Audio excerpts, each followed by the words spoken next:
সম্মানিত দর্শকবৃন্দ, ভর্তি সংক্রান্ত এই বিষয়গুলো বলার অর্থ হচ্ছে একটাই, সেটি হচ্ছে আমাদের এই রাষ্ট্র যে ব্যবস্থা, আপনি যে রাষ্ট্রীয় সহযোগিতায় প্রান্তিক জনগোষ্ঠী অর্থাৎ গরিব মানুষ তারা যে সুযোগ সুবিধা পেতে পারে, এটা আমাদের দেশের অধিকাংশ মানুষই জানেন না। এই জানানোটাই হচ্ছে আমার মূল উদ্দেশ্য।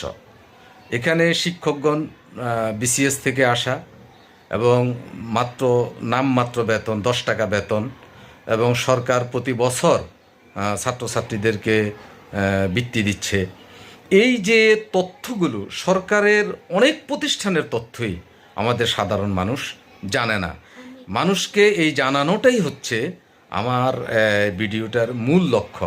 অর্থাৎ আমি যেটা চাচ্ছি সেটি হচ্ছে রাষ্ট্রের প্রত্যেকটা প্রতিষ্ঠান যাতে জনবান্ধব হয়, অর্থাৎ এটা যাতে জনগণের সাথে বন্ধুসুলভ আচরণ করে। রাষ্ট্রের প্রত্যেকটা প্রতিষ্ঠান কী দিতে চায় এটা যাতে জনগণের কাছে একেবারে পরিষ্কার থাকে।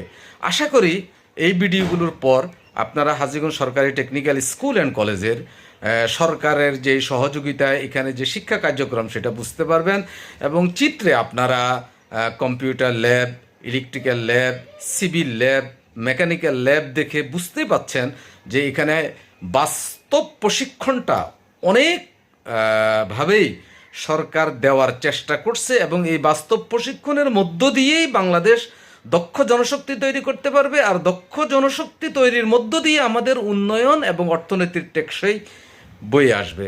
সবাই ভালো থাকুন। আল্লাহ হাফেজ। সালাম আলাইকুম। আজকে আমাদের হাজীগঞ্জ সরকারি টেকনিক্যাল স্কুল অ্যান্ড কলেজের ভর্তির বিষয় নিয়ে আর একটু বিস্তারিতভাবে আলোচনা করছি। এই ভিডিওটা আসলে আরও আগেই করা দরকার ছিল, কিন্তু আসলে আমার স্মরণ ছিল না, সেজন্য আজকে এই ভিডিওটা করা। প্রথম কথা হচ্ছে যে হাজীগঞ্জ সরকারি টেকনিক্যাল স্কুল অ্যান্ড কলেজে ভর্তি ফরম বিতরণ শুরু হয়েছে 17/11/2024, এবং ভর্তি কাজ ফর্ম বিতরণ 23/12/2024 পর্যন্ত দুপুর 3টা পর্যন্ত অফিস কার্যকালীন সময় ফর্ম নেওয়া যাবে এবং ফর্ম দেওয়া যাবে। এবার আসুন আমরা এখানে কিভাবে ভর্তি করব। আমরা মূলত ষষ্ঠ শ্রেণীতে 120 জন স্টুডেন্ট ভর্তি করতে পারবো।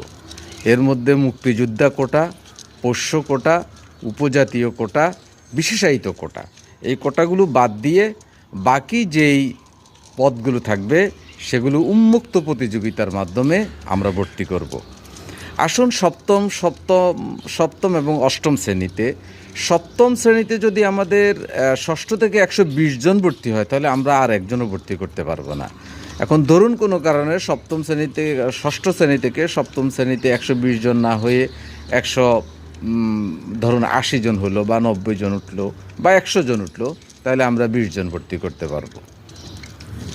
আশা করি বিষয়টি আপনারা পরিষ্কার হয়েছেন। এবং মুক্তিযোদ্ধা কোটা, পোষ্য কোটা এবং উপজাতীয় কোটা এগুলো বাদ দিয়ে বাকি যা কিছু থাকবে সেটা সকলের উপস্থিতিতে উন্মুক্ত লটারির মাধ্যমে আমরা ভর্তি কার্যক্রম করব। আশা করি বিষয়টি আপনাদের কাছে পরিষ্কার হয়েছে। আসুন এবার, এটা হচ্ছে ষষ্ঠ থেকে অষ্টম শ্রেণী পর্যন্ত ভর্তি প্রক্রিয়া। নবম শ্রেণীতে আমাদের ভর্তি কার্যক্রমটা কীরকম সেটা একটু পরিষ্কার করা দরকার। নবম শ্রেণীতে আমাদের এখানে 4টা ট্রেড আছে: কম্পিউটার, ইলেকট্রিক্যাল, সিভিল, মেকানিক্যাল। তো এই 4টা ট্রেডে আমরা 40 জন করে মোট 160 জন স্টুডেন্ট ভর্তি করতে পারবো। এবার আসুন 2024 সালে কি আমরা আসলে নবম শ্রেণীতে 160 জন স্টুডেন্ট ভর্তি করতে পারবো? না, সেটা হচ্ছে অষ্টম শ্রেণী থেকে আমাদের কমপক্ষে 130 জন স্টুডেন্ট অষ্টম থেকে নবমে উঠবে। যদি 130 জন উঠে, তাহলে আমরা নবম শ্রেণীতে 30 জন স্টুডেন্ট ভর্তি করতে পারবো। এর বেশি ভর্তি করা আর আমাদের পক্ষে সম্ভব না। আশা করি এই বিষয়টি আপনারা ক্লিয়ার হয়েছেন। এবার আসুন সরকারের কি কি সুবিধা আপনার সন্তান এই প্রতিষ্ঠানে পাচ্ছে, সরকার এখানে আপনাকে কি কি ফ্যাসিলিটি দিচ্ছে। এখানে নবম থেকে যে বইগুলো, সেটি হচ্ছে জেনারেল স্কুলের সায়েন্সের যে বইগুলো, এই বইগুলোই নবম শ্রেণীতে। এখানে আর্টস কমার্স এই বিভাগগুলো নেই, আসে 4টা ট্রেড। অর্থাৎ ওই সায়েন্সের বইগুলোর সাথে আপনাকে কম্পিউটার, সিভিল, ইলেকট্রিক্যাল অথবা মেকানিক্যাল এটার যে কোনো একটা বিষয় আপনার সন্তানকে দক্ষ করে দেওয়া হবে। আসুন, শিক্ষা সহায়ক হিসেবে সরকার আপনার সন্তানকে এখানে কি ফ্যাসিলিটি দিচ্ছে। ষষ্ঠ এবং সপ্তম শ্রেণীতে প্রতি বছর যতজন ছাত্রী ভর্তি হবে, ছাত্রীদের মধ্যে 100% ছাত্রী সরকারের উপবৃত্তি পাবে। অর্থাৎ ষষ্ঠ থেকে অষ্টম শ্রেণী পর্যন্ত একজন ছাত্রী সরকার থেকে 2820 টাকা এক বছরে পাবে। আর ছেলেদের বিষয় হচ্ছে, ছাত্রদের মধ্য থেকে 75% স্টুডেন্টকে সরকার বৃত্তি দিবে।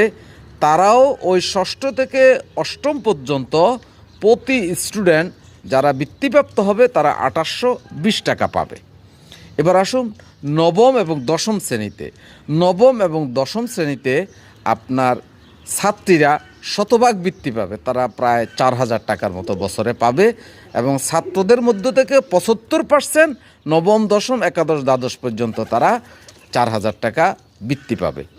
আশা করি হাজীগঞ্জ সরকারি টেকনিক্যাল স্কুল অ্যান্ড কলেজের বিষয়গুলো আপনাদের কাছে ভর্তি কার্যক্রমটা পরিষ্কার হয়েছে। ধন্যবাদ, ভালো থাকবেন সবাই।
আপনার সন্তান হাজীগঞ্জ সরকারি টেকনিক্যাল স্কুল অ্যান্ড কলেজে নবম থেকে দ্বাদশ শ্রেণী পর্যন্ত কম্পিউটার বিভাগে যে বিষয়গুলো শিখতে পারবে সেটি হচ্ছে মাইক্রোসফট অফিস অ্যাপ্লিকেশন, এ পুরো কাজটাই সে শিখতে পারবে।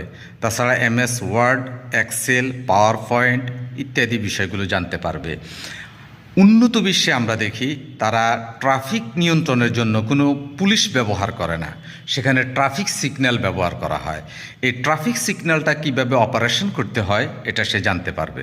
তাছাড়া কম্পিউটারের ছোটোখাটো যে প্রোগ্রামিং এর কাজগুলো আছে এই কাজগুলো 9 থেকে দ্বাদশ শ্রেণী পর্যন্ত সে শিখতে পারবে। আসুন মেশিন অপারেশন বিভাগ, এই বিভাগে একটা ছাত্র কিভাবে লেদ মেশিন অপারেশন করতে হয় সেটা শিখতে পারবে। এখন লেদ মেশিন কি? সহজ ভাষায় হচ্ছে লেদ মেশিন হচ্ছে এমন একটা মেশিন যেই মেশিনের সাহায্যে আপনি যে কোনো গাড়ির পার্টস অনায়াসে তৈরি করতে পারবেন। তারপরে শেপার মেশিন অপারেশন করতে পারবে। শেপার মেশিনটা কি? শেপার মেশিন হচ্ছে বড় বড় ইন্ডাস্ট্রিতে যে স্লটগুলো কাটে, এই স্লটগুলো কিভাবে কাটতে হয় শেপার মেশিন অপারেশনের মাধ্যমে সে শিখতে পারবে। তারপরে পাওয়ার সো মেশিন অপারেশন করতে পারবে। পাওয়ার সো মেশিন হচ্ছে বড় বড় রড অনায়াসে যে কেটে ফেলে, এই কাটার সিস্টেমটা সে জানবে এবং মেশিনটাও চালু করতে পারবে। আসেন পাইপ বেন্ডিং মেশিন, এই মেশিনটা অপারেশন করতে পারবে। পাইপ বেন্ডিং মেশিন হচ্ছে আমরা যে বিভিন্ন চেয়ারে ব্যবহার করি, চেয়ারের রডগুলোকে যে বিভিন্ন ডিগ্রিতে অ্যাঙ্গেল করা হয়। তাছাড়া হাসপাতালের যে হুইল চেয়ারগুলো এবং মুভিং যে সিটগুলো, এই সিটগুলোকে তার ইচ্ছে মতো বিভিন্ন ডিগ্রিতে অ্যাঙ্গেল করে সে এটাকে বাঁকা করতে পারবে। আসুন সিভিল বিভাগ, সিভিল বিভাগে একটা ছাত্র একটা বাড়ির ডিজাইন করতে পারবে, বাড়ির কলাম কীভাবে তৈরি করতে হয়, বাড়ির ভীম টিপ কীভাবে তৈরি করতে হয় এবং ছাদের শাটারিংটা কীভাবে করতে হয় এটা শিখতে পারবে। তাছাড়া একটা বাড়ি তৈরি করতে কি পরিমাণ রড, সিমেন্ট ইত্যাদি লাগে এটার এস্টিমেট করতে পারবে এবং মশলা তৈরি করতে পারবে। মশলা বলতে 1 বস্তা সিমেন্টের সাথে কত টুকরি খোয়া, কত টুকরি বালি এবং কি পরিমাণ পানি দিয়ে একটা মশলা তৈরি করতে হয় এটা অনায়াসে আপনার স্টুডেন্ট শিখতে পারবে। আসুন ইলেকট্রিক্যাল বিভাগ, ইলেকট্রিক্যাল বিভাগের একজন স্টুডেন্ট নবম থেকে দ্বাদশ শ্রেণী পর্যন্ত একটা 10 তলা ভবনের পুরোটাই সে ইলেকট্রিফাইড করতে পারবে। একটা বাড়ির ইলেকট্রিফিকেশনের কাজ অনায়াসে সে করে ফেলতে পারবে। তাছাড়া আপনার বাড়ির যে মিটার লাগানো হয় সেই মিটারের যে কোনো সমস্যা অনায়াসে সে দূর করতে পারবে। একটা রুমের মধ্যে এসি ফিট করা, ওয়াইফাই ফিট করা এবং পুরো রুমের ভিতরে যে সার্কিট ব্রেকার বসানো এবং একটা লাইন থেকে একটা বোর্ড থেকে কয়েকটা লাইন কিভাবে বা একটা লাইন থেকে কয়েকটা বাতি কিভাবে জ্বালাইতে হয় এই পদ্ধতিগুলো শিখতে পারবে। হাজীগঞ্জ সরকারি টেকনিক্যাল স্কুল অ্যান্ড কলেজে নবম শ্রেণী থেকে দ্বাদশ শ্রেণী পর্যন্ত এই কাজগুলো যদি একটা ছেলে শিখে এবং পরবর্তীতে সে উচ্চশিক্ষা নিতে পারলে তো ভালো, যদি কোনো কারণে সে নিতে না পারে তাহলে আমার বিশ্বাস এই কাজটাকে বেস করে সে তার লাইফ লিড করতে পারবে। ভালো থাকবেন সবাই, আল্লাহ হাফেজ।